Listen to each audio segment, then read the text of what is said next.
गर्भ में विराजमान है। तम द्वेष्ट वर्षा, लेकिन बाहर नहीं आ रहे। व्यासदेव प्रार्थना कर रहे हैं, बेटा सुख बाहर आओ, बाहर आओ। सुख कह रहे हैं कि द्वारिकानाथ आकर के वचन दें कि सांसारिक माया स्पर्श नहीं करेगी, तब बाहर।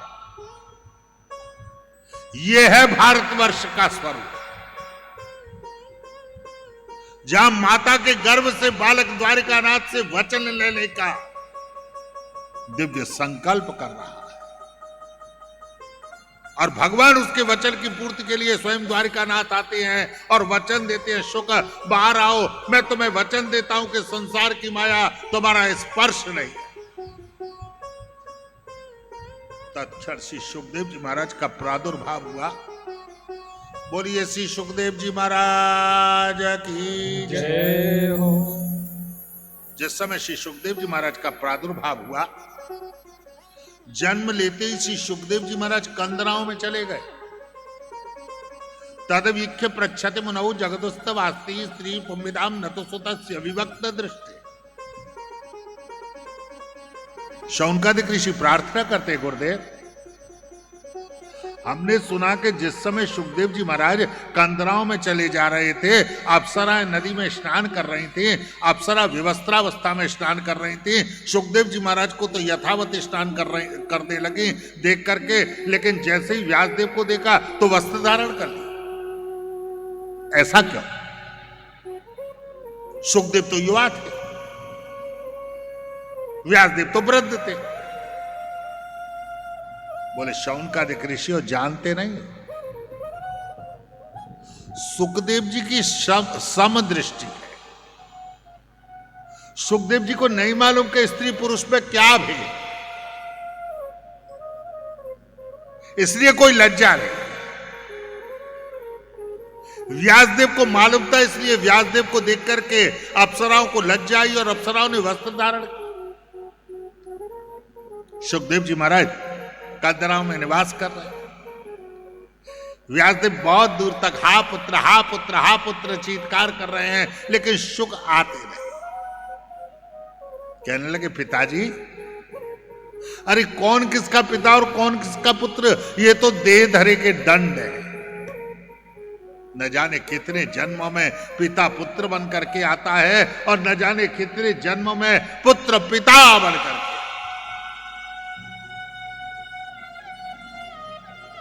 इसलिए आप तो नारायण का स्मरण करें। व्यासदेव चले आए, लेकिन व्यासदेव से रहा नहीं गया। अपने शिष्यों को भागवत का पाठ पढ़ाया और शिष्यों से कहा कि जाओ कंदरा में चले जाओ, भागवत के श्लोकों का वाचन करो।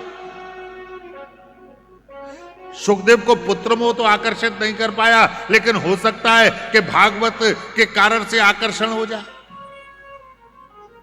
आज जिस समय जाकर के कंदराओं में आपने श्लोकों का वाचन किया, अहो बकिया स्तन काल कूट जिघांसयापा यदाप्यसाध्वी लेवे गतिंधा त्रिच्युतां ततोऽन्यो कं वा दयालो शरणाव्रजेम। जिस समय सुखदेव जी महाराज ने सुना, विचार कर रहे हैं कि जो पूतना अपने स्तनों में विश्वभर के द्वारिकानाथ को मारने के लिए आई थी, उन द्वारिकानाथ ने पूतना को माता की गति प्रदान की। अरे विचार करो कि द्वारकानाथ से बढ़कर दयालु कृपालु कौन? श्री सुखदेव जी महाराज से रहा नहीं गया, कहने लगे ये बताओ कि तुमने ये श्लोक किससे पढ़े? बोले सुखदेव आपके पिता व्यासदेव से पढ़े, और उनके पास एक नहीं ऐसे हजारों श्लोक। श्री सुखदेव जी महाराज व्यासदेव के पास आए, भागवत का अध्ययन किया, और अध्ययन करके आपने गुरदक्षिणा के रूप में छाया सुख प्रदान किया और छाया सुख प्रदान करके श्री सुखदेव जी महाराज कंदराओं में चले गए। इसके आनंद व्यासदेव ने महाभारत के बाद श्रीमद् भागवत का प्रणयन किया। इसलिए भागवत का शुभारंभ भी व्यासदेव ने श्रीमद् भागवत के भागवत में महाभारत के संदर्भ से ही किया। यदा मृदे कहो रवस्रांजयाना वीरेश्वतो रगते गतेषु व्रकोदरावे दगदा विमर्श भगनोरुदंडे धृतराष्ट्रपुत्रे। सूर्य कहते शौन का ऋषियों, जिस समय महाभारत का शुभारंभ हुआ तो तत्कालीन समय में कुरुक्षेत्र में महाभारत, कौरव और पांडवों में महाभारत हुआ, एक बार हुआ। लेकिन आज तो हर दिन हर घर में हो रहा है। यह अपना हृदय कुरुक्षेत्र बना है। सद्बुद्धि और असद्बुद्धि रूपी कौरव और पांडव दोनों हमारे अंदर विद्यमान। महाभारत कहीं अन्यत्र नहीं। श्रीमद् भागवत की कथा सुनकर के मन का महाभारत मरे तो सोचना कि श्रीमद् भागवत की कथा।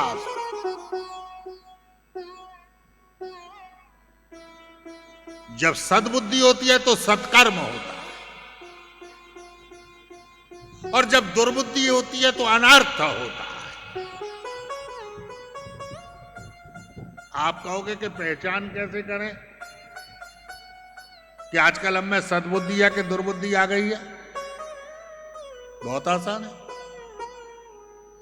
सुबह उठो और उठते ही एक बार में बिस्तर छोड़ दो तो सोचना कि सद्बुद्धि है, बोलो राधे राधे।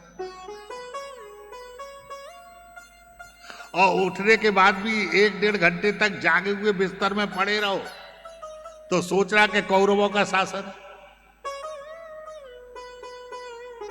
किसी से पूछने की जरूरत नहीं,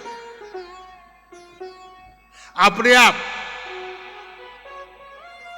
स्वयं के एग्जामिनर, अपने आप पेपर दे लो और अपने आप अपने नंबर भी दे दो, बोलो राधे राधे। सूर्य कहते शौन का ऋषियों, जिस समय महाभारत का युद्ध हुआ तो बड़े बड़े आतताइयों का उद्धार हुआ। बड़े बड़े वीर विद्यमान, चारों तरफ लहू बह रहा है।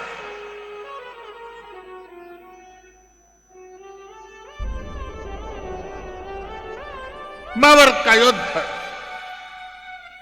पूर्ण हुआ है। पांडव शिविर में रह रहे। पांचाली के 5 पुत्रों का जन्म, 6 मास की अवस्था है। द्वारिकानाथ आए और आकर के कहने लगे, पांचाली ऐसी इच्छा है कि कुछ समय यमुना तट पर चले। पांचाली तो महाराज प्रसन्न हो गए। जब से यहां आई तब से युद्ध के सिवाय मैंने देखा ही क्या, बोलो राधे राधे। आज द्वारिकानाथ आए तो कम से कम कहीं ले जाने की तो बात हुई।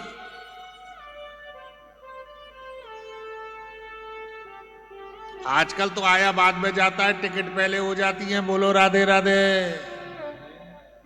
हाँ? महाराज जिस समय पांचाली चलने के लिए तत्पर हुई, पांचाली ने अपने 5 पुत्रों को सुला दिया। ये माताओं को जन्म देना तो अच्छा लगता है पर पालना बड़ा कठिन होता है, बोलो राधे। और अब तो जन्म देने से भी धीरे धीरे मुक्ति मिल जा रही है। मां भी सैरोगेट तैयार है। बोलो राधे। हाँ?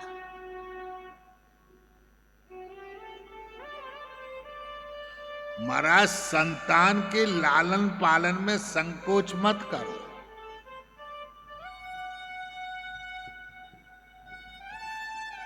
ये बच्चा नहीं है, ये आपका फादर है। बोलो राधे राधे। आप जैसा इसके साथ व्यवहार करोगे वैसा इससे पाने वाले हो। इसलिए बच्चे की कभी उपेक्षा मत करो। बच्चे का कभी अनादर मत करो। जन्म लेते ही मेड पालन करेंगी तो आपके प्रति उसकी ममता कहां से आएगी?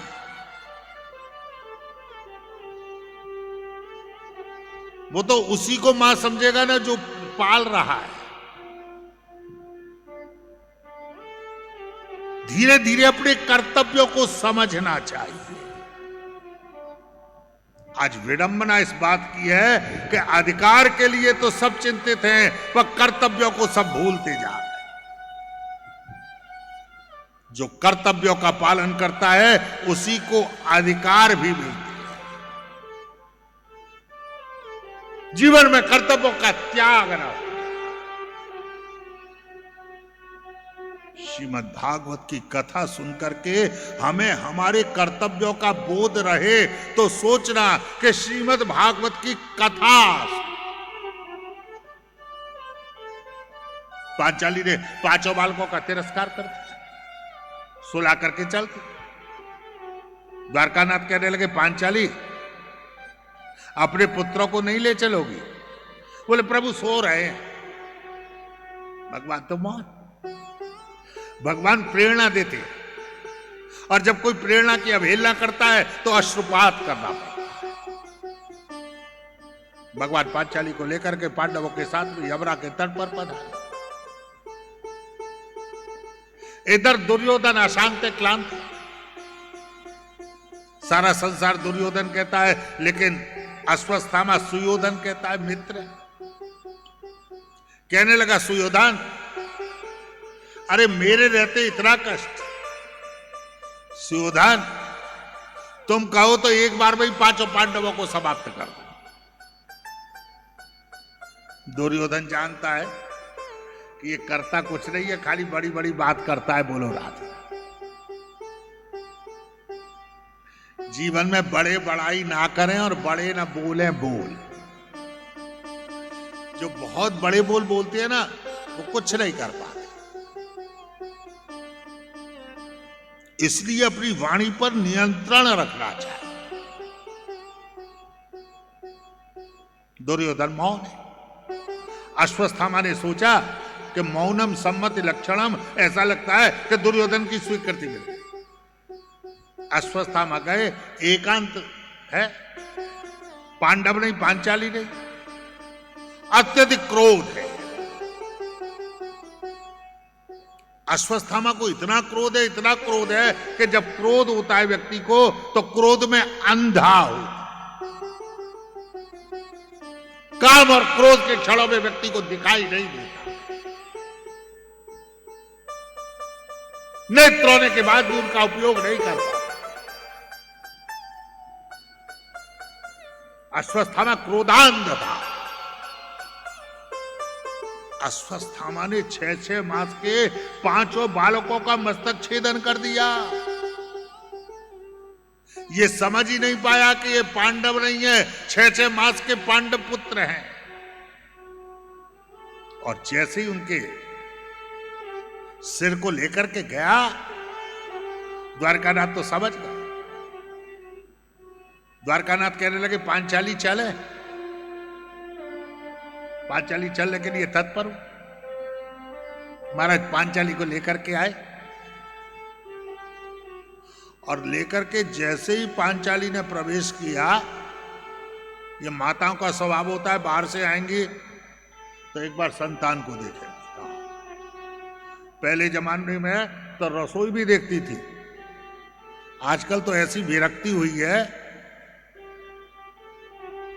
कि रसोई को देखना तो बहुत दूर, सोचती हैं घर में रसोई बना ही नहीं जाए, सब कुछ बाहर से रेडीमेड। जिंदाबाद बोलो राधे राधे। भगवान ने भी कहा कोई बात नहीं, तुम घर की लक्ष्मी हो। अन्नपूर्णा ने कहा तुमने मेरा त्याग किया, धीरे धीरे मैं भी तुम्हारे लिए ऐसा बन जाऊंगा कि तुम्हें भी इसका त्याग करना पड़ेगा। इसलिए अब अन्न का सेवन कम होता है, अभी तो फास्ट फूड का सेवन ज्यादा है। बोलो रात। पहले कहते थे भोजन भजन और व्यायाम तीनों शांति से करे, धीरे धीरे करे। अभी तो उसका नाम हो गया फास्ट फूड, जल्दी से खाओ और भागो। बोलो राधे। जीवन में कथा में कुछ मिल जाए तो अपने पास रख लेना, काम आएगा। और नहीं ले सको तो कोई बात नहीं, तेरा तुझको अर्पण, अपनी बात अपने पास रहेगी। सुखदेव जी ने दिव्य मार्गदर्शन दिया। सूर्य कहते शौन का अधिक ऋषियों, जैसे ही पांचाली ने प्रवेश किया और जैसे ही पांचों पुत्रों को देखा, सिर नहीं है केवल धड़ पड़े हैं, पांचाली मूर्छित हो। पांचाली रोदन करने लगी। भीम और अर्जुन ने जिस समय पांचाली को रोदन करते देखा, भीम और अर्जुन से राह नहीं गया, कहने लगे पांचाली वीरों की पत्नी रोदन नहीं कर। हम वचन देते हैं कि जिसने तुम्हारे पुत्रों की हत्या की है उसका मस्तक छेदन करेंगे और उस मस्तक पर बैठ करके ते तो यान ते तिलांजलि, हम तुम्हारे पुत्रों को तिलांजलि जलांजलि दें। इतना कहकर के भीम और अर्जुन चल दिए। जिस समय भीम और अर्जुन चले हैं, सामने से अश्वत्थामा आ रहा है। भीम अर्जुन को नहीं मालूम कि अश्वत्थामा ने वध किया है, लेकिन अश्वत्थामा ने जैसे ही भीम और अर्जुन को देखा, अश्वत्थामा भयाक्रांत हो गया। व्यक्ति जब अपराध करता है तो एकांत में करता है, लेकिन अपराध अपराधी के मस्तक पर चढ़ करके बोलता। अश्वत्थामा ने सोचा कि ये मेरा वध करने के लिए आ रहे हैं। अश्वत्थामा ने ब्रह्मास्त्र लिया और अर्जुन पर छोड़ा।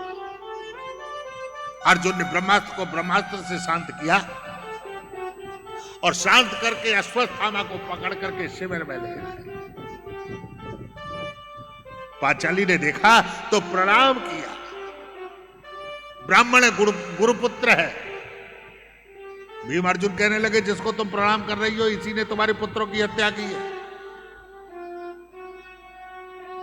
पांचाली मार। भीम अर्जुन कहने लगे अब हम भी इसका वध करें। पांचाली भूखा भी व्यक्ति के माध्यम से अनेकानेक प्रश्न कर रही है। क्या जो घृणित कार्य अश्वत्थामा ने किया आप भी वही करोगे? क्या अश्वत्थामा के वध करने से मेरे पांचों पुत्र जीवित हो जाएंगे?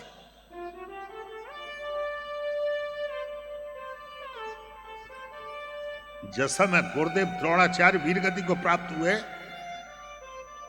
तो आपने कहा था कि वहां पर अश्वत्थामा था और मैं था, लेकिन गुरुदेव ने अश्वत्थामा की तरफ नहीं देखा, आपको देखा।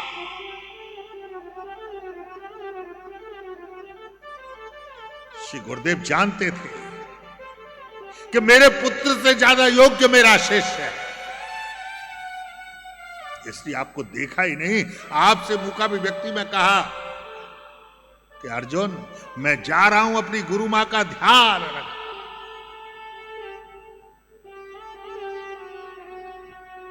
अरे मेरे आश्रय के केंद्र तो आप 5-5 हो, लेकिन गुरु मां का आश्रय का केंद्र अश्वत्थामा के सिवाय, पुत्र के सिवाय तो कोई और है नहीं।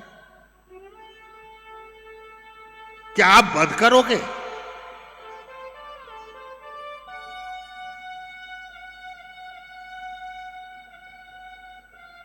भीम और अर्जुन भगवान के सामने गए, कहने लगे नाथ आप आज्ञा करो क्या करना चाहिए।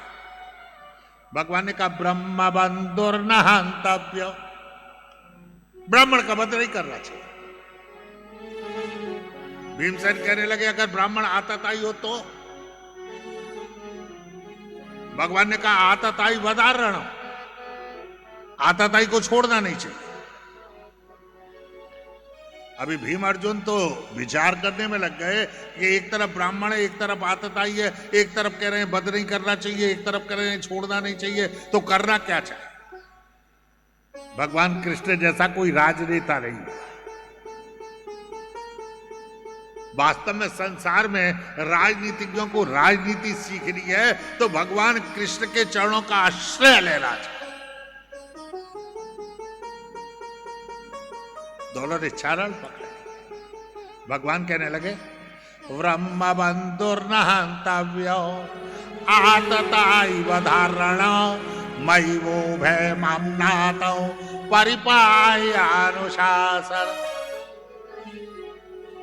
अर्जुन अरे ब्राह्मण का वध केवल वध करने से नहीं होता, वपनम द्रविड़ादानम स्थाना निर्यापणम तथा एष ही ब्रह्म बंधूनाम वधो नान्योत्तिदय। ब्राह्मण का वध मस्तक से केश अलग करा दिए जाए तो वध करने के समान, ब्राह्मण को धन दे करके उससे वापस ले लिया जाए तो वध करने के समान, ब्राह्मण को एक स्थान पर रुका करके बलपूर्वक वहां से हटा दिया जाए तो वध करने के समान। भीम अर्जुन समझ तत्क्षण अश्वत्थामा के मस्तक की मणि निकाली, केश अलग किए, रथ के पहिए की काली बालक अश्वत्थामा चल पर शोध की ज्वाला लेकर के गया। संसार में कहीं अग्नि लग जाए तो दमकल विभाग सक्रिय हो जाता है, लेकिन ये प्रतिशोध की अग्नि ऐसी है इसमें दमकल विभाग क्या समुद्र का जल भी काम नहीं आएगा, वो भी कम रह जाए। अश्वत्थामा प्रतिशोध की जाज्वल्यमान ज्वाला को साथ में लेकर अश्वत्थामा ने विचार किया कि मैं पांडव कुल का नाश कर दूं। भगवान कहते हैं मेरे मन कछु और है, करता के कछु। अगर सब कुछ व्यक्ति के अधीन हो गया होता तो शायद परमात्मा का स्मरण कोई नहीं करता। सूर्य कहते शौन का अधिक ऋषियों, इधर भगवान द्वारिकानाथ शिविर में आए और शिविर में आकर के द्वारिकानाथ ने मन में विचार किया कि अब द्वारिका चलना चाहिए। गंतुम कृतमतेर ब्रह्मन् द्वारिकाम रतमास्थितो उपलेभे विधावन्ति उत्तराम भय विह्वला। आज जिस समय भगवान द्वारिकानाथ रथ में विराजमान हुए,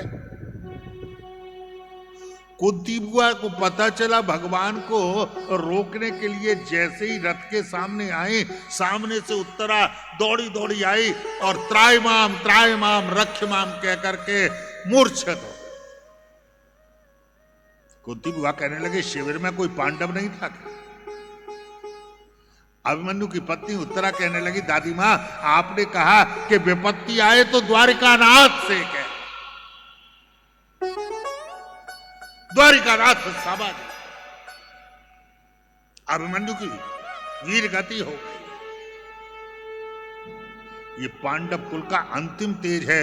भगवान ने सुदर्शन चक्र को लेकर सूक्ष्म रूप से उत्तरा के गर्भ में प्रवेश किया, चारों तरफ से इस गर्भ की रक्षा की। परितो ईक्षित, इसलिए इस बालक का नाम परीक्षित हुआ, दूसरा नाम विष्णुरात हुआ। बोलिए परीक्षित जी महाराज की जय हो। इसके आनंद आज जिस समय भगवान द्वारिकानाथ चलने के लिए तैयार हुए,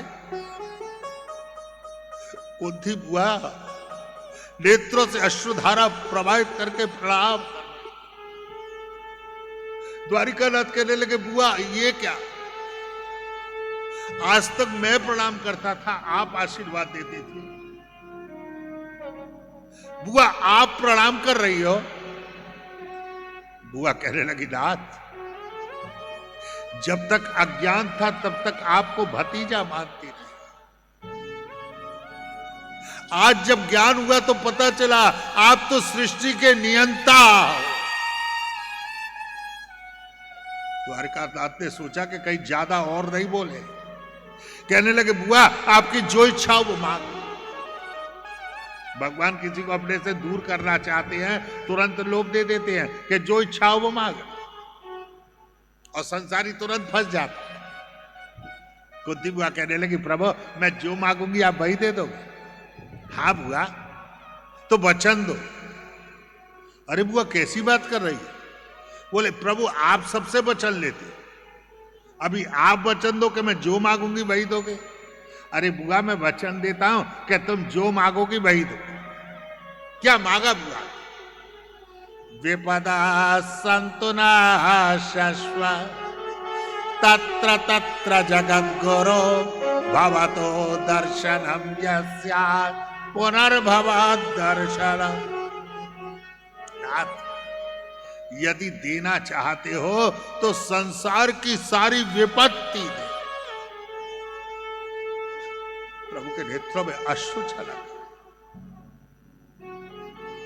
रथ से उतर करके बुआ को हृदय से लगा लिया। बुआ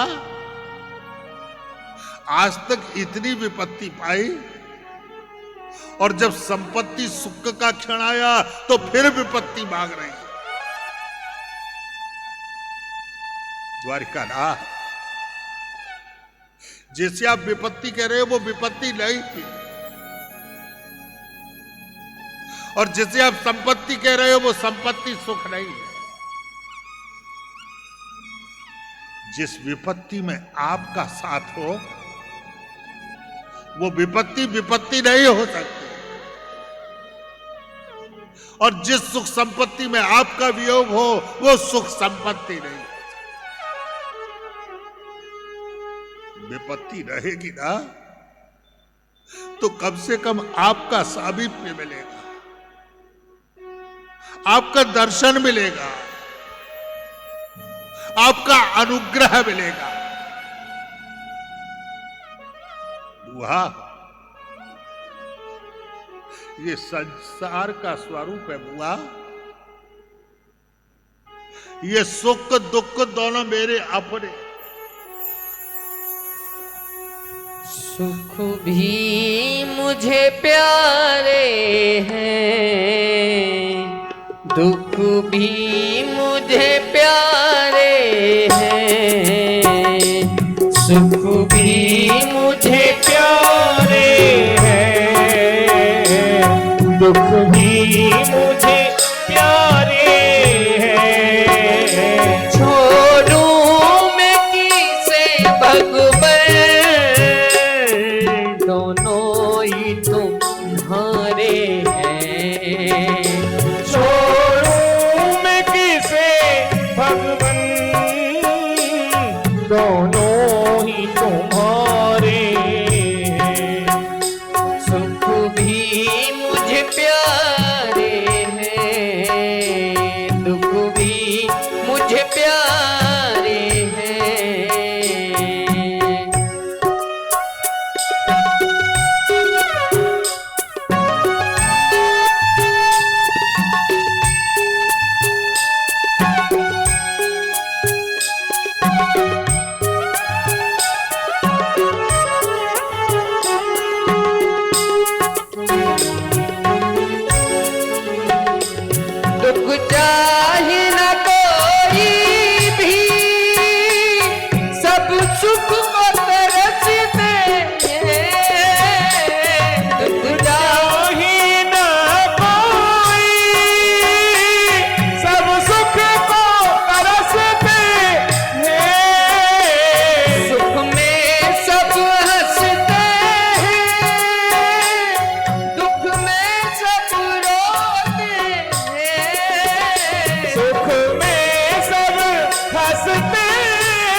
भगवन दोनों ही तुम्हारे। ओ सुख भी मुझे प्यारे हैं, दुख भी मुझे प्यारे हैं। छोड़ूं मैं किसे भगवन दोनों ही तुम्हारे हैं। छोड़ूं मैं किसे भगवन दोनों ही तुम्हारे। सुख के माथे सिले परे, जो नाम हृदय से जाए, बलहरी व दुख की जो नाम रटा।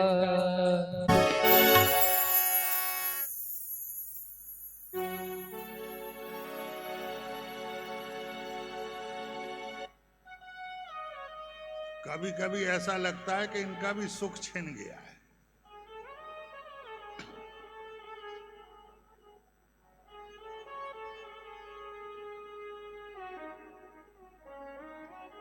सुख का वर्णन करते करते खुद दुख में लीन हो जाते हैं। पता ही नहीं लगता है कि सुख बचा के दुख बचा। बोलो राधे राधे। हाँ?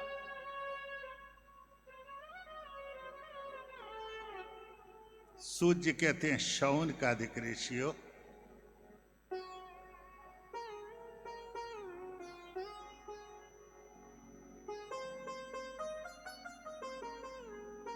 ट्रेन भी आती है तो धीरे धीरे करके प्लेटफॉर्म पर आती है। प्लेन भी लैंड होता है तो धीरे से लैंड होता है, और जो कब सुसाइड कर लेती हैं पता ही नहीं चलता। सूची कहते हैं शौन का अधिक ऋषियों। आज माता कुंती की इस अवस्था को देख करके द्वारिकानाथ से रहा, कहने लगे बुआ ये सुख ये दुख दोनों मेरे हैं। गीता में भगवान ने कहा सुख दुख के समय कृत्वा लाभा लाभौ जया जय। सुख दुख लाभ हानि जय पराजय सबको समान समझो।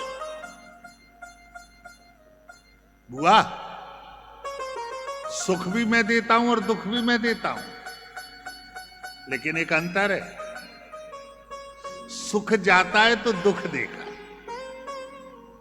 और दुख जाता है तो सुख देगा। गाड़ी चलती है तो वही पहिया एक ही है, लेकिन कभी ऊपर का भाग नीचे और कभी नीचे का भाग ऊपर। ऐसे ही जिसके जीवन में आयु है सुख भी आएगा और दुख भी जाएगा।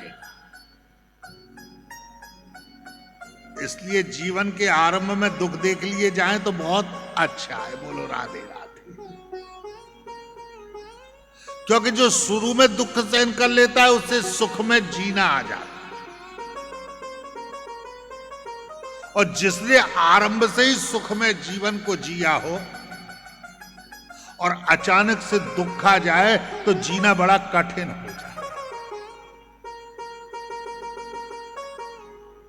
इसलिए सुख के क्षणों में कभी ये मत सोचो कि कभी कष्ट के क्षण नहीं आएंगे।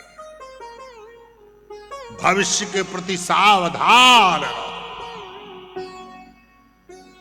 भविष्य के प्रति सजग रहो। जब रुपया बहुत आता है तो आदमी ऐसे खर्च करता है, बोले अब तो और ज्यादा आएगा, और अचानक रुक जाए तो सब हरी बोल। इसलिए जीवन को समान लेकर चलो। आज द्वारकानाथ ने विचार किया कि आज यात्रा नहीं करूंगा। यात्रा करते समय मन में तकलीफ हो जाए तो नहीं करे। यात्रा करते समय बार बार रोना आए तो यात्रा नहीं करे। यात्रा करते समय संकल्प विकल्प आए कि जाऊं नहीं जाऊं, जाऊं नहीं जाऊं, तो नहीं जाए। भगवान द्वारिकानाथ शिविर में आ गए, और जैसे ही शिविर में आए दौड़ी दौड़ी पांचाली आई और आकर के कहने लगी, मुझे तो मालूम था मुझसे बिना मिले कैसे जाओ। आपकी उंगली में घाव हुआ तो मैंने ही तो वस्त्र बांधा था। देखा, इसी का नाम है संसार। भगवान को भी उलाहना देने में नहीं छोड़ा तो आपकी तो बात ही क्या है। बोलो राधे राधे। भगवान ने नहीं कहा कि पांचाली मेरे कारण से तेरी लज्जा की रक्षा हुई और तेरे लिए वस्त्र में मुझे तंतु के रूप में प्रवेश करना पड़ा। भगवान बहुत सुभद्रा जी से रहा नहीं गया। सुभद्रा जी तो सगी बहन, पांचाली की सौत है। हा? पहले कहते हैं सौत तो आटे की भी बुरी। अभी आज के जमाने में ये सब बुरा नहीं मानते। आज तो कहते थे कोई बात नहीं, हमारी फैमिली फ्रेंड है। बोलो राधे राधे। समय में अंतर। पहले जमाने में बड़ी समस्याएं थी। हाँ, ये पुराने लोग सब जानते हैं। कई बार तो ये सोचते हैं कि हम तब क्यों पैदा हुए, अब क्यों नहीं हुए। बोलो राधे राधे। बड़ा पश्चाताप करते हैं पर व्यर्थ है करना। बोलो राधे राधे। जिसके भाग्य में जो लिखा है उसको ही मिलेगा, सबको सब नहीं मिलता। अभी इनके बच्चे जब आगे बढ़ेंगे उनको जो मिलेगा वो इनको नहीं मिलेगा। बोलो राधे राधे। इसलिए किसी से किसी की तुलना मत कर। आधा जीवन तो इसलिए बिगड़ रहा है कि हम ऐसे क्यों नहीं हो। बोलो राधे राधे। अरे आप जो हो आप वही रहोगे। हाँ, नकली बारिश करा दी जाए तो इसका मतलब ये थोड़ी है कि वर्षा हो रही है। बोलो राधे राधे। उम्र का असर तो सब पे पड़ता ही है, उसको कोई नहीं लेके जाएगा। इसलिए अपने समय के हिसाब से हमको कभी जीवन में दूसरे को देख करके ईर्ष्या नहीं करनी चाहिए। श्रीमद् भागवत की कथा सुनकर के ये विचार मन में आए तो सोचना कि भागवत की कथा। सुभद्रा जी आई और आकर के कहने लगी, जी जी मैं कोई आपकी तरह मुंह बोली बहन नहीं हूं, मैं तो सगी बहन हूं। आपसे मिलने आते ना आते, लेकिन मुझसे बिना मिले कैसे चले जाए। भगवान ने कहा, एक बाहर का महाभारत समाप्त हुआ, ये दूसरा फिर जन्म देगी। हाँ, झगड़े कभी शस्त्रों से नहीं होते हैं। झगड़े जब होते हैं तो बातों से होते हैं। बोलो राधे राधे। अगर आपको झगड़ों से मुक्त होना है तो इस पर जरा थोड़ा ताला लगा देना। सूर्य कहते हैं शौन का दिग्ऋषि। अर्जुन आए, कहने लगे मैं केवल मित्र नहीं हूं, तुम्हारा बहन हुई भी। भगवान ने कहा कि ये तो सब संबंधों की दुहाई दे रहे हैं। भगवान ने कहा, मैं संसार के किसी संबंध को नहीं मानता। सबसे ऊंची प्रेम सगा। मैं तो संसार में अगर कोई संबंध मानता हूं तो प्रेम का संबंध। ये संसार के नाते रिश्ते तो यही जुड़ते हैं और यही समाप्त होते हैं। रात्रि में प्रभु के पास युधिष्ठिर आए। युधिष्ठिर कहने लगे, प्रभु मेरी सामर्थ्य नहीं कि मैं सिंहासन को ग्रहण कर सकूं। भगवान ने कहा, मैं किसी के लिए नहीं आया, मैं तो भीष्म पितामह के लिए आया। अगले दिवस पांडवों को लेकर के भीष्म पितामह के पास गए। भीष्म पितामह ने भगवान को देखा। इति भीत प्रजा द्रोहा सर्वधर्म विवित्सया ततो विनशनम प्रागात् यत्र देव प्रतोपत। पितामह ने भगवान को प्रणाम किया, भगवान ने पितामह को प्रणाम किया। कहने लगे, पितामह आप पांडवों के मन की कष्ट की निवृत्ति करें। पितामह कहने लगे, जो स्वयं कष्ट में वो दूसरे की क्या निवृत्ति करेगा। द्वारिकानाथ ये बताओ, मैंने पाप किया नहीं, फिर मैं पाप भोग क्यों रहा सरसैया पर। द्वारिकानाथ कहने लगे, ये सत्य है कि पितामह आपने पाप किया नहीं, लेकिन यह सत्य है कि आपने अपने नेत्रों से पाप होते हुए देखा। पाप करने वाला ही अपराधी नहीं है, पाप को देखने वाला, पाप का वखान करने वाला भी अपराधी है। जिस समय भरी समा में धृतराष्ट्र के सामने दुर्योधन ने पांचाली को अपनी जंगा पर बिठाया और दुशासन को निर्वस्त्र करने के लिए कहा, पितामह आप ज्येष्ठ थे, श्रेष्ठ थे, आप मौन थे। पांचाली ने कहा कि पितामह आप बताओ, जिसका पति स्वयं को हार चुका हो उसे पत्नी को दांव पर लगाने का अधिकार है अथवा नहीं? आप मौन हो गए। तब पांचाली ने मेरा स्मरण किया, हा नाथ द्वारिका वासिन क्वास यादव नंदन कौरवै प्रभुता माम किम न जानासि केशव। अरे केशव कृष्ण, क्या कौरवों से सताए हुए देख करके आपको दया नहीं आती? हे नाथ मेरी लज्जा की रक्षा।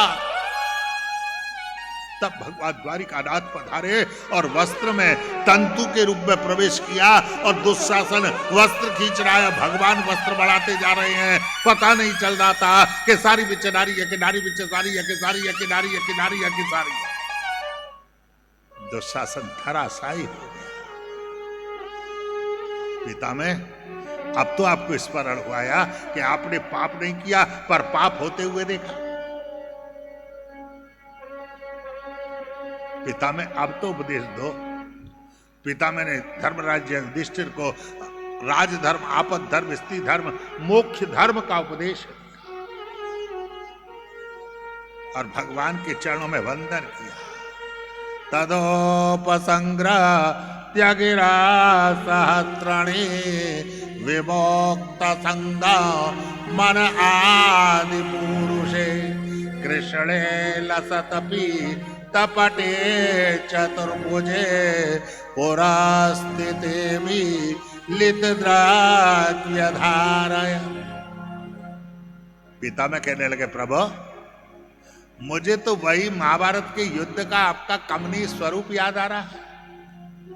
युद्ध के मैदान में जिस समय आप अर्जुन के रथ के सारथी बने थे, आपकी वो घुघराली अलकावली, मुखार बिंद पर स्वेद बिंदु, उड़ता हुआ उत्तरी बार बार कह रहा था, भीष्म तुम कहां हो, भीष्म तुम मेरे पास आओ। द्वारिकानाथ एक बार कहो ना कि भीष्म तुम मेरे। भगवान ने कहा, पितामह तुम मुझसे कहलवाना चाहते हो? अरे मेरे होते तो मेरे अर्जुन पर बाणों का प्रहार नहीं करते।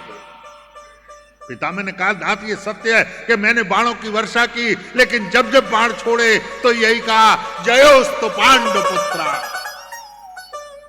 मेरा एक एक बाण पांडुपुत्र को विजय दिलाने वाला।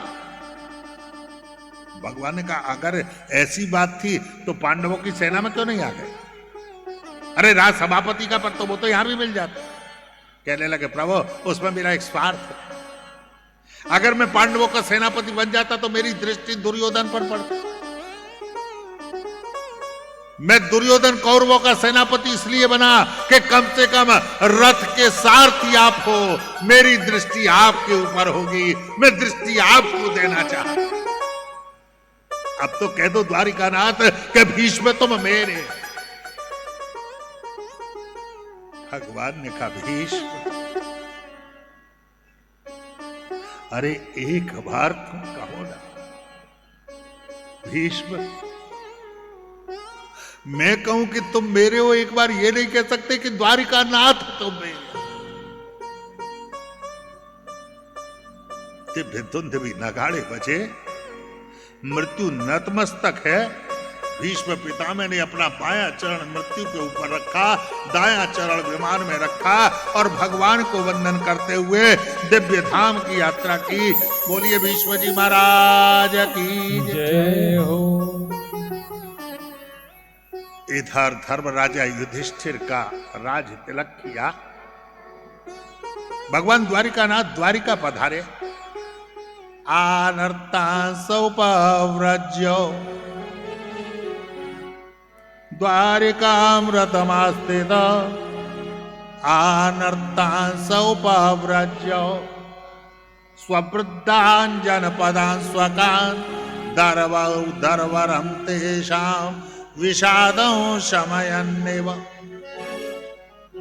आज जिस समय भगवान ने द्वारिका में प्रवेश किया, द्वारका वासियों का विषाद जन्य संताप निवृत्त हुआ।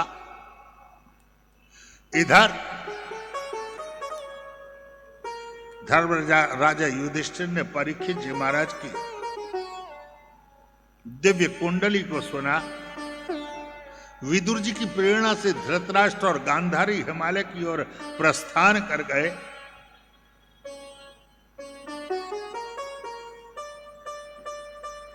आज चारों तरफ से अपशकुन हो रहा है।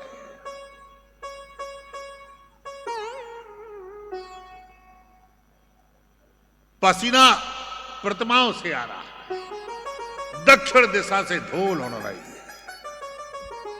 धर्मराजा युधिष्ठिर का बायां अंग फड़क रहा है। सोच रहे हैं कि अभी तक अर्जुन लौट के नहीं आए द्वारिका से। सामने से भीम अर्जुन को आते हुए देखा। भ्रष्टाश्रियो निरानंदा किमगम दर्शयंती न। धर्मराजा कहने लगे कि तुमने क्या अनर्थ किया कि तुम श्री विहीन हो गए, तुम्हारे मुख का तेज चला गया। द्वारिका में द्वारिकानाथ कुशल तो है ना? भीम अर्जुन के नेत्रों में अश्रु भर आए। दादा यदकुल का चंद्र लीन हो। तत्क्षण धर्मराजा युधिष्ठिर परीक्षित जी महाराज का राज्याभिषेक किया और राज सिंहासन पर विराजमान हो करके आप वर्गीय हिमालय की ओर प्रस्थान कर गए। एरावती के साथ में परीक्षित जी महाराज का विवाह हुआ। चारों तरफ परीक्षित जी महाराज ने दिग्विजय की, चक्रवर्ती सम्राट। आज जिस समय शिकार करने के लिए चले तो आपने क्या देखा कि एक बैल है, एक गाय है, एक काले रंग के पुरुष हाथ में लोहे का डंडा लेकर के बैल के 3 चरण अलग कर गाय पर लातों का प्रहार कर रहा। परीक्षित जी महाराज से रहा नहीं गया। तत्क्षण घोड़े से उतरे और तलवार निकाल ली। कहने लगे तुम कौन? तत्क्षण कली चरणों में गिर गया और चरणों में गिर करके प्रार्थना करने लगा, प्रभु मैं आपकी शरणागति दे। क्षत्रिय राजा का धर्म है कि कोई शरणागति में आता है तो उसका वध नहीं करते। नते गुडाकेश यशोदा राणाम बद्धांजलिर्वै भय मस्तक। धर्म से कहने लगे कि तुम्हारी अवस्था किसने की है? ये बैल नहीं है, ये धर्म है। गौ माता पृथ्वी है। आज जिस समय परीक्षित जी महाराज के सामने आपने कष्टों को अवगत कराया, परीक्षित जी महाराज ने अपने तपोबल के प्रभाव से धर्म रूपी बैल के चारों चरण पूर्ण किए। राज्य में लौट करके आए। जब इस पुरुष से कहा कि तेरा परिचय क्या है? बोले नाथ मुझ में सारे अवगुण हैं, लेकिन एक गुण है, यत्फलम नास्ति तपसा न योगे न समाधि ना तत्फलम लभ्यते सम्यक कलौ केशव कीर्तना। कलयुग में जो फल तप से नहीं मिलता, जो समाधि से नहीं मिलता, वो केशव भगवान कृष्ण के कीर्तन से मिलता है। मैं जहां रहता हूं वहां भगवान का स्मरण। परीक्षित तो धर्मात्मा कहने लगे ठीक, मैं तुझको 4 स्थान देता हूं, वहां पर निवास कर। जहां पर द्यूत जुआ खेला जाता हो वहां पर निवास कर। जहां मदिरा का पान होता हो वहां पर निवास कर। जहां पर गड़का रहती हो वहां पर निवास कर। और जहां वेश्यालय के साथ साथ कसाई खाना हो वहां पर निवास कर। सोचने लगा यहां चारों जगह तो ये जाएंगे नहीं, कोई ऐसा स्थान मिले। महाराज कहा कि जहां सुवर्ण में निवास कर। जैसे ही आशीर्वाद दिया सुवर्ण का, तत्क्षण परीक्षित जी महाराज को अवसर मिल गया और जैसे ही परीक्षित जी महाराज को अवसर मिला, कली को अवसर मिला और परीक्षित जी महाराज के मस्तक पर स्वर्ण मुकुट में प्रवेश कर गया। आज जिस समय परीक्षित जी महाराज ने इस स्वर्ण मुकुट को धारण किया और धारण करके जिस समय शिकार करके लौट करके आए, शमीक ऋषि के आश्रम में गए। ऋषि तपस्या में, चूंकि मस्तक पर कली विराजमान है, परीक्षित जी महाराज ने क्या सोचा, मेरे आतिथ्य के कारण से कैसे नेत्र बंद कर ली। सामने मरा हुआ तक्षक था, तक्षक लिया और तक्षक लेकर के जैसे ही इसके गले में डाला, श्रृंगी शमीक के पुत्र ने जैसे ही सुना, कौश की नदी का जल लिया और जल लेकर के शाप दे दिया, इत लंघित मर्यादम तक्षक का सप्तम, यानी अरे राजा परीक्षित, तेने मेरे पिता के गले में मरा हुआ तक्षक डाला है, आज से 7वें दिन यही तक्षक जीवित होकर तेरी मृत्यु का कारण। परीक्षित जी महाराज तो राज्य में चले आए। जैसे ही मुकुट उतार करके रखा, तत्क्षण अपराध का बोध हुआ। सिंगी ऋषि पिता के सामने रुदन करने लगे। जैसे ही शमीक ऋषि की समाधि भंग हुई, कहने लगे, बेटा तेने धर्मात्मा राजा को शाप तो नहीं दिया? बोले दे दिया। तत्क्षण गौरमुख अपने शिष्य को भेजा कि आपको शाप लग गया। परीक्षित जी महाराज ने जन्मेजय को राज सिंहासन पर विराजमान किया और राजपाट त्याग करके गंगा के तट पर पहुंचे। बड़े बड़े योगर्षि हैं, तपस्वी हैं, मनस्वी हैं, राजर्षि हैं, देवर्षि हैं, महर्षि हैं, 88,000 सौनकादिक ऋषि विराजमान। परीक्षित जी महाराज प्रार्थना कर रहे हैं कि जिसकी मृत्यु सन्निकट है उसे क्या करना चाहिए, कोई उत्तर नहीं दे रहा। भगवान भोलानाथ ने कहा कि शुक आप गंगा के तट पर जाओ, परीक्षित जैसा श्रोता कोई नहीं मिलेगा। परीक्षित के निमित्त से प्राणी मात्र के कल्याण के लिए आप भागवत का उपदेश करो। भगवान भोलानाथ की प्रेरणा से श्री सुखदेव जी महाराज आज गंगा के तट पर पधारे हैं। तम द्वैष्ट वर्षम सुकुमार कोमलम, 16 वर्ष की जिनकी अवस्था है, सचिक्कड़ जिनका देह है, उठा हुआ जिनका वक्षस्थल है, आजान पर्यंत जिनकी भुजाएं हैं, मुगराली जिनकी अलकावली है, आज दिशाएं ही जिनके वस्त्र हैं। अवधूत अवस्था में श्री सुखदेव जी महाराज का प्रादुर्भाव हुआ। जिस समय श्री सुखदेव जी महाराज का प्रादुर्भाव हुआ, सारे ऋषिगणों ने प्रणाम किया, वंदन किया, अभ्युत्थान किया। बोलिए श्री सुखदेव जी महाराज की जय हो। सुखदेव जी महाराज के चरणों में परीक्षित जी महाराज विराजमान। सुखदेव जी महाराज के मस्तक पर चंदन लगाया, श्री सुखदेव जी महाराज का दिव्य पूजन किया। श्री सुखदेव जी महाराज को वंदन किया। एक क्षण के लिए सुखदेव जी का वंदन करेंगे। हाँ, आप आएंगे, सुखदेव जी का पूजन करेंगे और उसके बाद कथा चलेगी। 15 मिनट आज देरी से कथा पूर्ण होगी, ज्यादा नहीं। ओम मंगलम ओंकार मंगलम, शुक मंगलम शुकदेव मंगलम। ओम मंगलम ओंकार मंगलम, शुक मंगलम शुकदेव मंगलम। ओम मंगलम ओंकार मंगलम, शुक मंगलम शुकदेव मंगलम। ओम मंगलम ओंकार मंगलम, शुक मंगलम शुकदेव मंगलम। इनकी माइक की आवाज थोड़ी कम कर, बहुत तेज आवाज।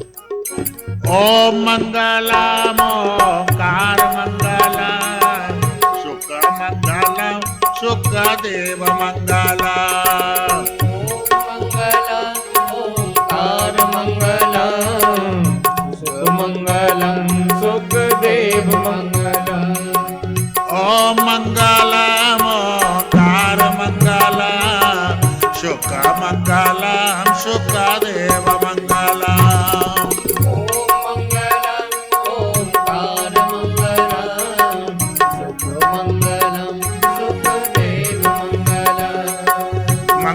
मंगलम मंगलम ओम मंगलम मंगल ओम मंगल मंगलम मंगलम ओम मंगलम मंगलम मंगलम ओम मंगल मंगलम मंगलम ओम मंगलम मंगलम मंगलम ओम मंगल ओम मंगलम ओंकार मंगलम ओम मंगल ओंकार मंगल शुक मंगलम शुकदेव मंगलम सुख मंगल सुखदेव मंगल बोलिए श्री सुखदेव जी महाराज की जय हो। अपने अपने स्थान पर विराजमान हो जाएं। वर्यानिशते प्रश्न कृतम लोकहितं नृपा आत्मविसम्मत पुंसां श्रोतव्यादिषु यः परम्। जिस समय परीक्षित जी महाराज ने प्रश्न किया कि गुरुदेव जिसकी मृत्यु सन्निकट है उसको क्या करना चाहिए, सुखदेव जी कहने लगे नाथ आपका प्रश्न बड़ा श्रेष्ठ है, क्योंकि आपने लोकहित की कामना से प्रश्न किया, ऐसा नहीं कि मेरी मृत्यु सन्निकट है मुझे क्या करना चाहिए। राजन पाताल मेतस्य पाद मूलम पठन्ति पार्षदि प्रपदे रसातल। भगवान विराट पुरुष के श्रीअंग में अतल वितल सुतल तलातल रसातल महातल पाताल भूरलोक भुवरलोक स्वर्लोक जनलोक तपलोक सत्यलोक मारलोक ये 14 भुवन विराजमान। मुक्ति के 2 मार्ग हैं, एक सत्य मुक्ति और दूसरी क्रम मुक्ति। जब ब्रह्मरंध्र छेदन करके प्राणवायु निकलती है तो ये सद्य मुक्ति कहलाती है, और जब विशुद्ध नाभि आज्ञा शिश्मा आदि 6 चक्रों में होकर के जब प्राणवायु निस्सरित होती है तो यही क्रम मुक्ति कहलाती है। राजन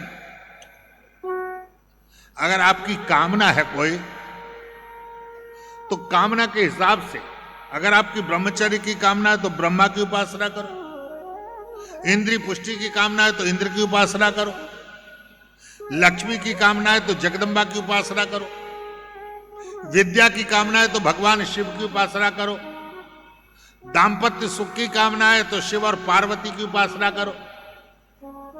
अकाम सर्व कामो वा मोक्ष काम उदारदि तीव्रेण भक्ति योगेन यजेत पुरुषं परम।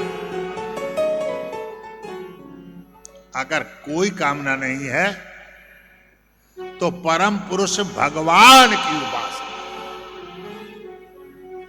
इतना कहकर के श्री सुखदेव जी महाराज ने भगवान का दिव्य स्मरण किया, और भगवान का स्मरण करके श्री सुखदेव जी कहने लगे राजा पारीक चारों तरफ जल ही जल था। जब ब्रह्मा को सृष्टि कर दी थी तो 1000 वर्ष पर्यंत तप किया, जल में एक अंड निकला, अंड का भेदन हुआ, नारायण की उत्पत्ति और नारायण से कमल और कमल से ब्रह्मा की उत्पत्ति हुई। ब्रह्मा जी ने 1000 वर्ष पर्यंत तप किया। भगवान ने चतुश्लोकी श्रीमद् भागवत का उपदेश देकर के ब्रह्मा को सृष्टि की सामर्थ्य प्रदान की। सर्ग विसर्ग स्थान पोषण उति मनवंतर ईशानु कथा मुक्ति निरोध और आश्य, ये महापुराण के 10 लक्षण श्रवण कराए। ब्रह्मा जी महाराज को दिव्य सृष्टि की प्रेरणा मिली है।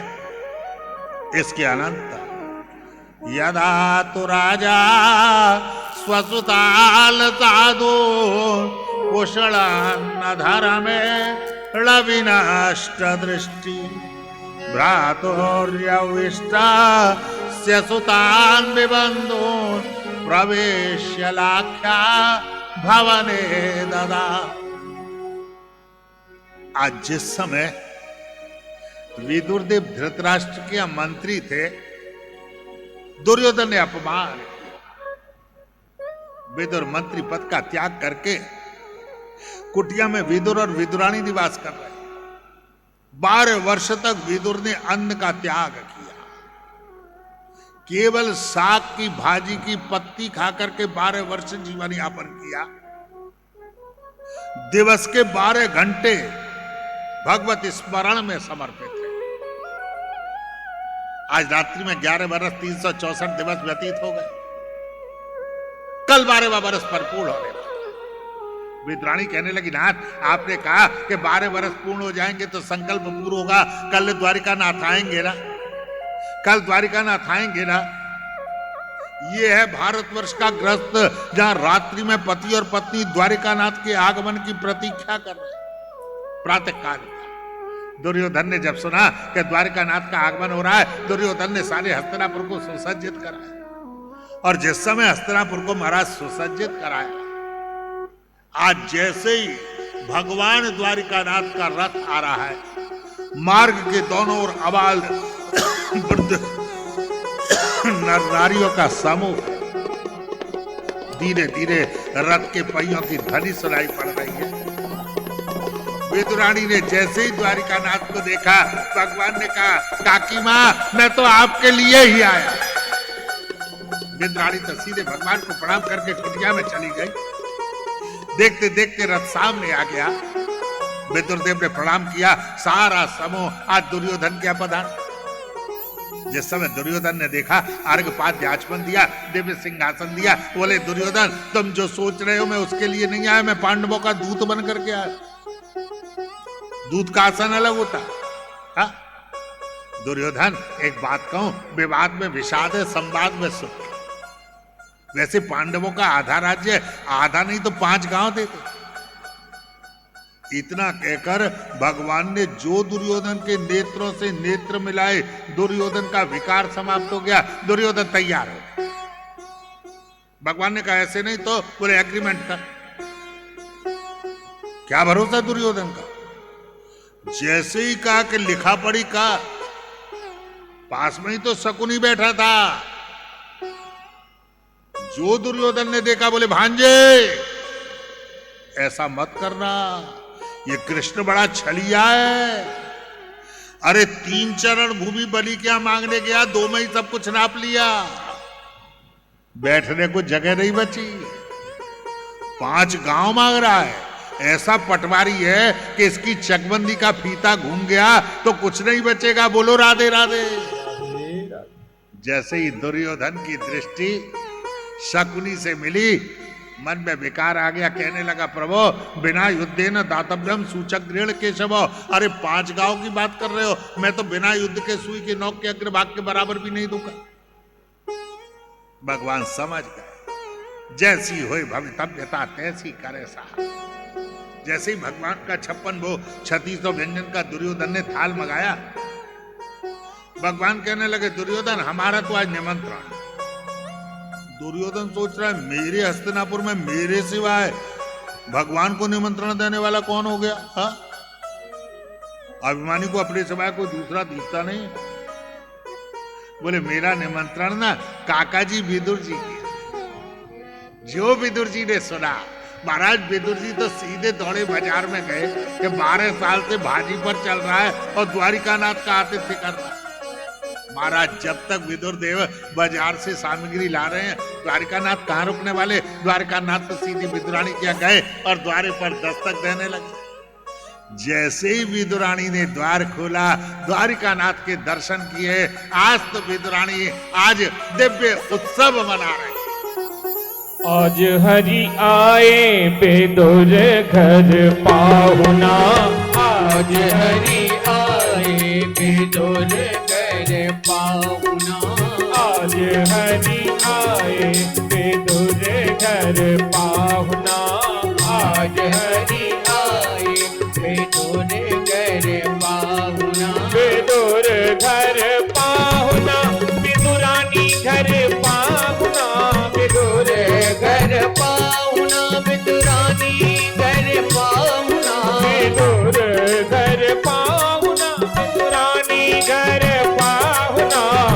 आज हरि आए विदुर घर पाहुना, आज हरि आए विदुर घर पाहुना, आज हरि आए विदुर नहीं घर थी विदुरानी, विदुर नहीं घर थी विदुरानी, आवत देखे सारंग पानी, आवत देखे सारंग पानी, भोजन कहाँ जिमावना,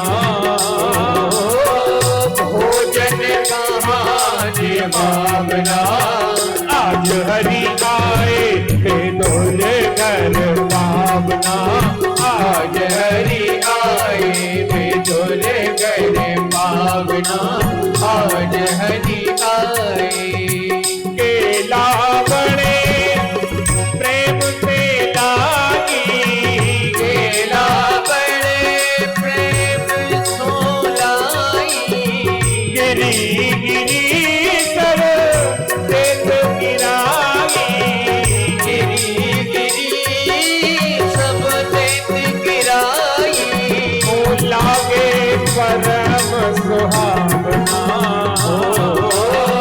लागे परम सुहावना, आज हरि आए विदुर घर पाहुना, आज हरि आए विदुर घर पाहुना, आज हरि आए इतने माही विदुर जी आए, इतने माही विदुर जी आए, सारे कोटे वचन सुनाए, सारे कोटे वचन सुनाए, कहाँ गवाई भावना, कहाँ गवाई भावना, आज हरि आए विदुर घर पाहुना, आज हरि आए विदुर घर पाहुना, आज हरि आए। आज विदुरानी गई और ठाकुर को देख करके इतनी मंत्रमुग्ध हुई, इतनी मंत्रमुग्ध हुई कि महाराज केला छील करके केला के छिलका पवा गिरी तो जमीन पर गिर रही।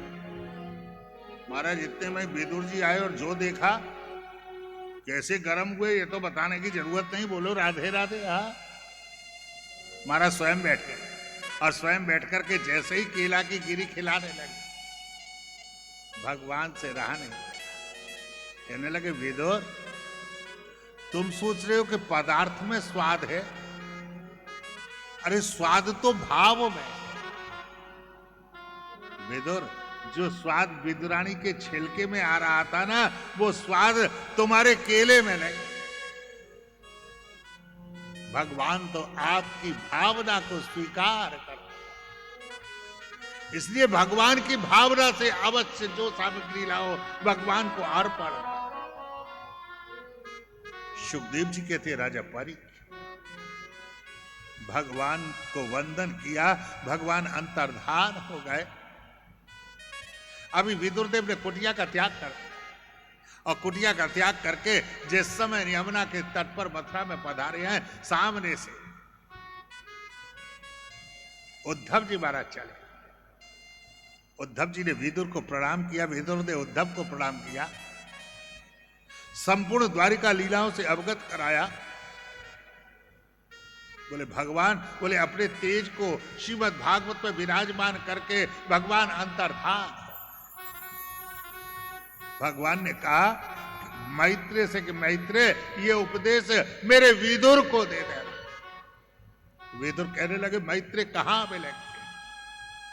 द्वारीद्यो नद्या ऋषभा कुरुणा मैत्रेयमासी नमगादबोधं क्षत्तोपसृत्ता च्युत भाव शुद्ध पप्यरच्य चौची ल्यगुणाभितरप्तम।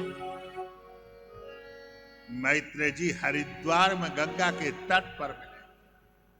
महाराज तत्क्षण विदुर दे आज हरिद्वार में गंगा के तट पर मैत्रेय जी महाराज के पास में पधारे। मैत्रेय जी को वंदन किया और प्रार्थना की, नाथ भगवान ने जो भागवत का उपदेश दिया वो श्रवण करने की मेरी दिव्य उत्कंठा है। मैत्रेय जी ने दिव्य सृष्टि विधान का निरूपण किया, दशविध सृष्टि का वर्णन किया। कहने लगे, वेदो ब्रह्मा जी महाराज के द्वारा 10 पुत्रों का जन्म हुआ। मरीच, अत्रि, अंगिरा, पुलस्त्य, पुलह, क्रतु, भृगु, वशिष्ठ, दक्ष और 10वें तत्र नारद और 10वें पुत्र के रूप में नारद जी का जन्म हुआ। इसके अनंतर ब्रह्मा जी महाराज के द्वारा दिव्य रूप से संपूर्ण सृष्टि में अवतरित किए गए। धर्म का, अधर्म का, काम का, क्रोध का, लोभ का और मोह का ब्रह्मा जी महाराज के द्वारा जन्म हुआ। ब्रह्मा की आत्मा से नारद का जन्म हुआ। ब्रह्मा के अंगूठे से दक्ष का जन्म हुआ। ब्रह्मा के प्राण से वशिष्ठ का जन्म हुआ। ब्रह्मा की त्वचा से भृगु का जन्म हुआ। कर से क्रतु का जन्म हुआ। नाभि से पुलह का जन्म हुआ। कान से पुलस्त्य का जन्म हुआ। मुख से अंगिरा का जन्म हुआ। मन से मरीचि का जन्म हुआ। ब्रह्मा जी महाराज के दाहिने स्तन से धर्म का जन्म हुआ। ब्रह्मा जी महाराज की पीठ से अधर्म का जन्म हुआ। ब्रह्मा जी महाराज के हृदय से काम का जन्म हुआ। ब्रह्मा जी महाराज की भौं से क्रोध का जन्म हुआ। ब्रह्मा जी महाराज के ओठ से लोभ का जन्म हुआ। इस प्रकार से ब्रह्मा जी महाराज के द्वारा दिव्य सृष्टि का निरूपण किया। परीक्षित जी महाराज प्रार्थना करने लगे, गुरुदेव आपने कहा भूत सृष्टि की, वैकृतिक सृष्टि की, तामसी सृष्टि की, फिर मानवी सृष्टि कैसे? सवै स्वायंभुव सम्राट प्रिय पुत्र स्वयंभुव प्रतिलभ्याम प्रतियाम पत्नी किम चकार ततो मुने। आज जिस समय ब्रह्मा जी महाराज ने दिव्य तप किया तो मनु महाराज का जन्म हुआ। मनु महाराज से मानवीय सृष्टि का शुभारंभ हुआ। मनु और शत्रुपा एक जोड़े ने जन्म लिया। मनु और शत्रुपा का जन्म होने के बाद विवाह हुआ। सुखदेव जी कहते राजा परीक्ष, जिस समय मनु महाराज से मानवीय सृष्टि का शुभारंभ हुआ, इधर संध्या के समय आज दिति महारानी कश्यप मुनि से हट कर रहे। कश्यप मुनि ने बहुत समझाया कि ये राम की बेला है काम की, लेकिन आज दिति की हट। कश्यप मुनि ने दिति के मन के मनोरथ को परिपूर्ण किया और स्नान से जैसे ही निवृत्त हुए, जैसे ही संध्योपासन के लिए बैठे, दिति गई और जाकर के कहने लगी मेरे अपराध को क्षमा कर। कश्यप कहने लगे पहले भगवान के भजन में विघ्न किया, अब तेरा मनोरथ पूर्ण किया, उसके बाद भी विघ्न करने आई। जा मैं तुझे शाप देता हूं कि तेरे गर्भ से 3 जन्म तक असुरों का जन्म। शरण पकड़ लिए मां क्रुद्धात ब्राह्मणा तुम ना तो आपकी वाणी सत्य है, लेकिन ऐसी कृपा करना कि ब्राह्मणों से उनका वध रहे। कश्यप मुनि कहने लगे उनके लिए भगवान अवतार ग्रहण करें। दधार वर्षाणी शतम शंकमाना सुरार्दना तत्क्षा। इधर सनकादिक ऋषियों के शाप के कारण जय और विजय वैकुंठ से पतित हो गए। वही जय और विजय दिति के गर्भ में पधारे। 100 वर्ष तक माता दिति के गर्भ में रहे। चारों तरफ भयाक्रांत बड़ी जोर की गर्जना हुई और दिति के गर्भ से हिरण्याक्ष और हिरण्यकश्यप ने जन्म लिया। जन्म लेते ही हिरण्याक्ष पृथ्वी को रसातल में ले गया। सारे देवगण भगवान से प्रार्थना करने लगे। भगवान ने कहा अभी नहीं, अभी समय नहीं आया। महाराज ब्रह्मा जी महाराज के पास गए, ब्रह्मा जी महाराज को छींक आई, वराह भगवान का प्रादुर्भाव हुआ। बोलिए वराह भगवान की जय हो। वराह भगवान ने तत्क्षण रसातल में प्रवेश किया और रसातल में प्रवेश करके आपने हिरण्याक्ष का उद्धार किया।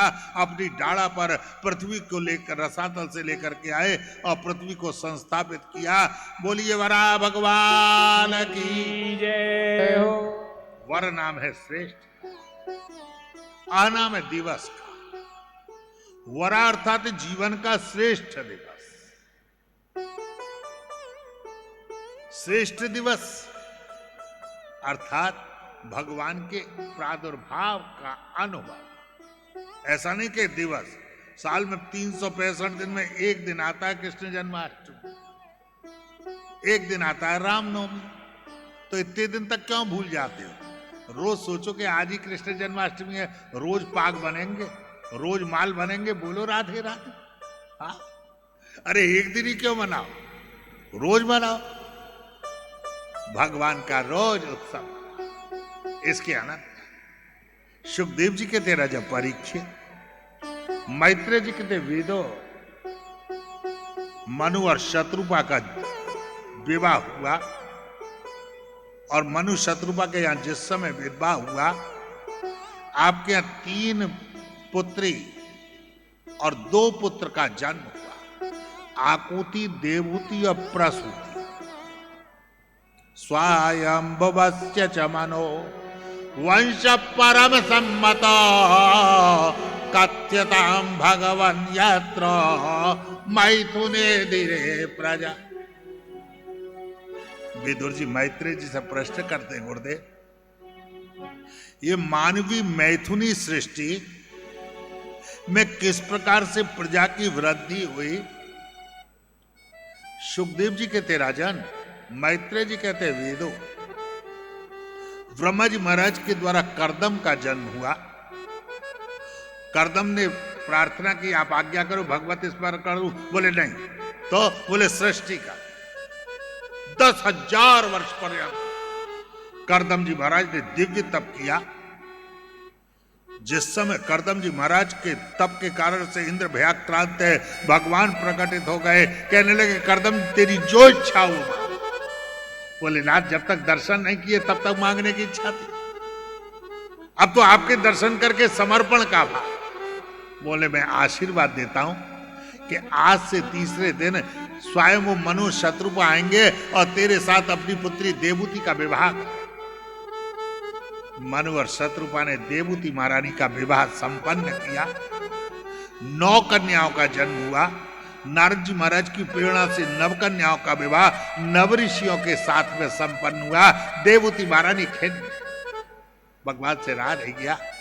कर्दम मुनि कहने लगे देवी तुम पुत्र के लिए दुखी हो, अरे पुत्र चाहिए तो जगत पिता को पुत्र मान करके मन में संकल्प माखेद राजपोत्री तो आत्मानं प्रत्यनिंदिते भगवास्ते ख्यरो गर्भ अधूराश्रम प्रपत्स्यते। आज जिस समय भगवान का स्मरण करके आपने गर्भ धारण किया, धीरे धीरे समय व्यतीत हुआ। आज माता देवहूति के गर्भ से साक्षात कपिल देव भगवान का प्रादुर्भाव हुआ। बोलिए कपिल देव भगवान की जय हो। बोलो वृंदावन बिहारी लाल की जय, भागवत महापुराण की जय, व्यास जी महाराज की जय, सुखदेव जी महाराज की जय, गुरु जी महाराज की जय, बालकृष्ण लाल की जय, गिरिराज धरण की जय, यमुना महारानी की जय, बाके बिहारी लाल की जय, युगल सरकार की जय, दुर्गा महारानी की जय। जय जय श्री राधे, जय जय श्री राधे, जय जय श्री राधे।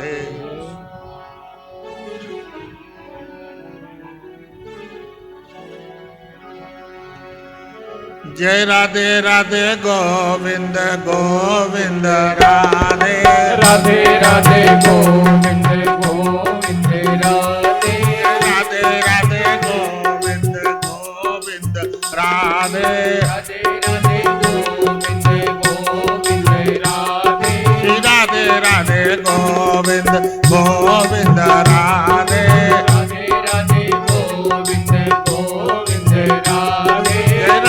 राधे गोविंद गोविंद राधे राधे राधे गोविंद गोविंद राधे। बोलिए राधा गोविंद भगवान की जय। आरती होगी, आप लोग सब खड़े हो जाएं।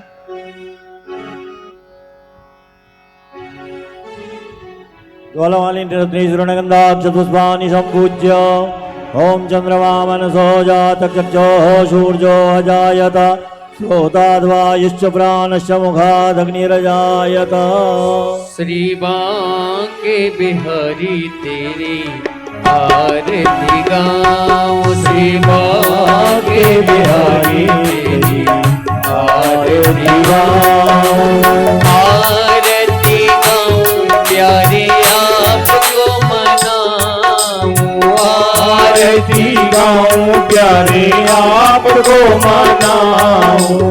आरती गाऊं प्रभु आपको रिझाऊं। आरती गाऊं प्रभु आपको रिझाऊं। श्री बांके बिहारी तेरी आरती गाऊं, श्री बांके बिहारी तेरी आरती गाऊं।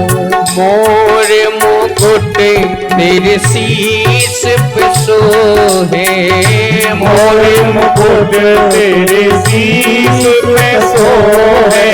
प्यारी बंसी मेरो मन मोहे, प्यारी बंसी मेरो मन मोहे।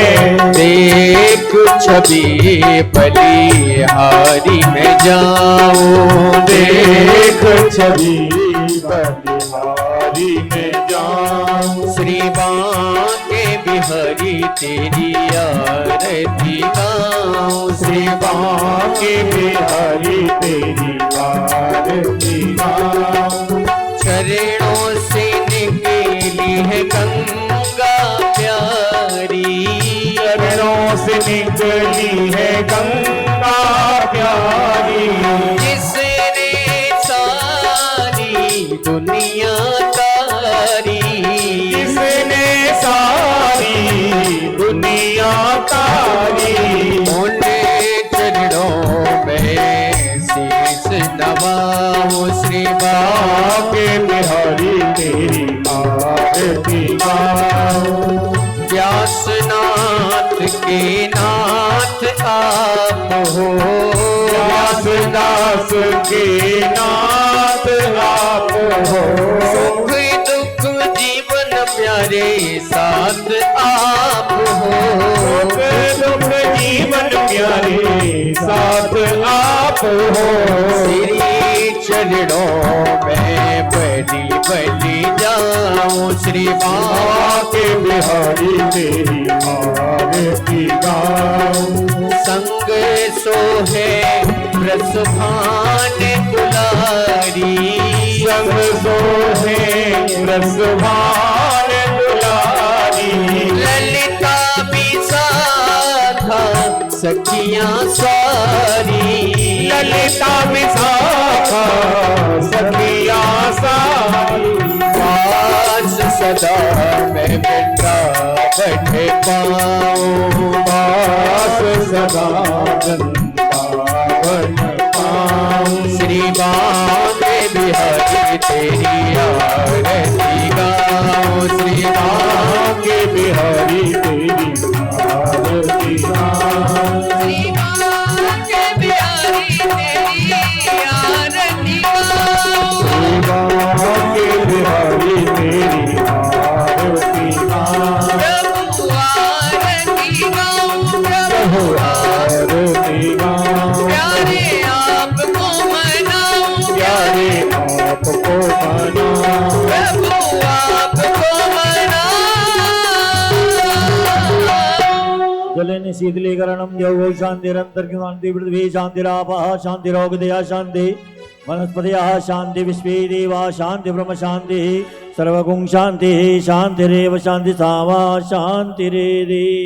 हस्ते अक्षतपुष्पाणि गृहीत्वा मन्त्रपुष्पाञ्जलिं हरि ओम जनेन नयनमयन्तदेवात् तानि धर्माणि प्रथमान्यासन्न तेहनाकं महिमानः सचन्द्र यत्र पूर्वे साध्याः सन्ति देवा ॐ नन्दनन्दनाय विद्महे यशोदानन्दनाय धीमहि तन्नो कृष्ण प्रचोदयात् ॐ वृषभानुजायै च विद्महे कृष्णवल्लभायै च धीमहि तन्नो राधा प्रचोदयात् श्रीवन्तिकावकुलचम्पकपाटलाब्जै पुन्नागे जातिकारवि ररशाल पुष्पै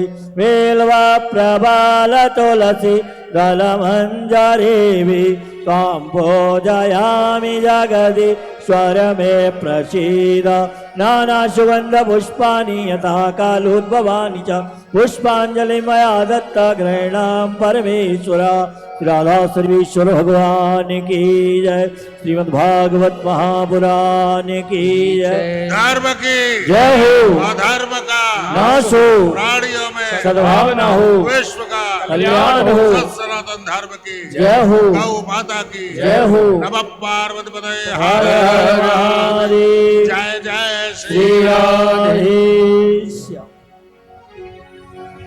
हो मेरी करुणामयी सरकार,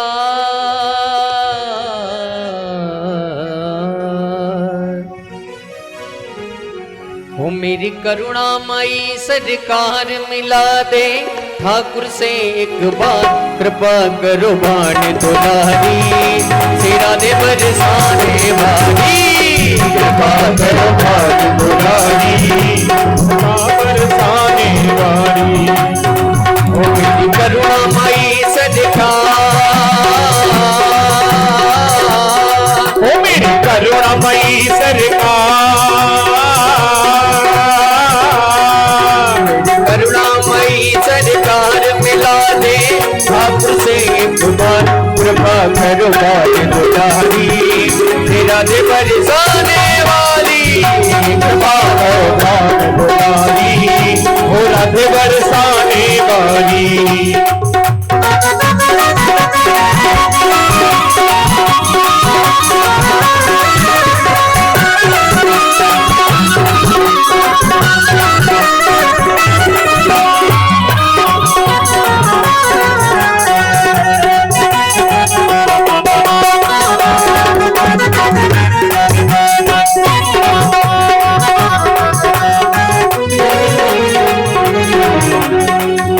लोक का ठाकुर प्यारा तीन लोक का ठाकुर प्यारा तीन लोक का ठाकुर प्यारा तीन लोक का ठाकुर प्यारा तेरे लिए है ब्रज धाम पधारा तेरे लिए ब्रज धाम पधारा तेरे लिए है ब्रज धाम पधारा तेरे लिए ब्रज धाम पधारा कृष्ण लीला को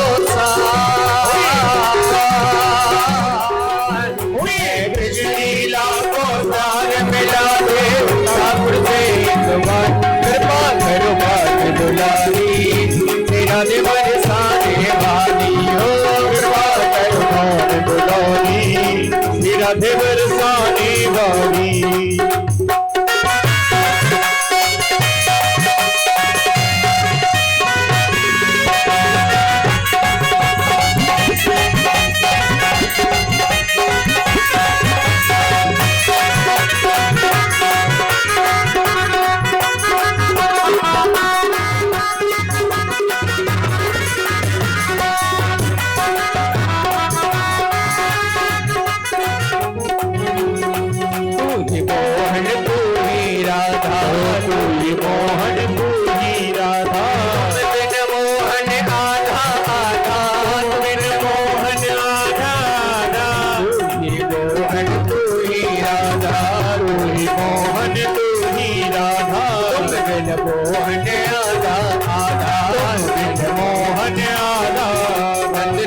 सब तेरी कमाई कृपा करो बाल दुलारी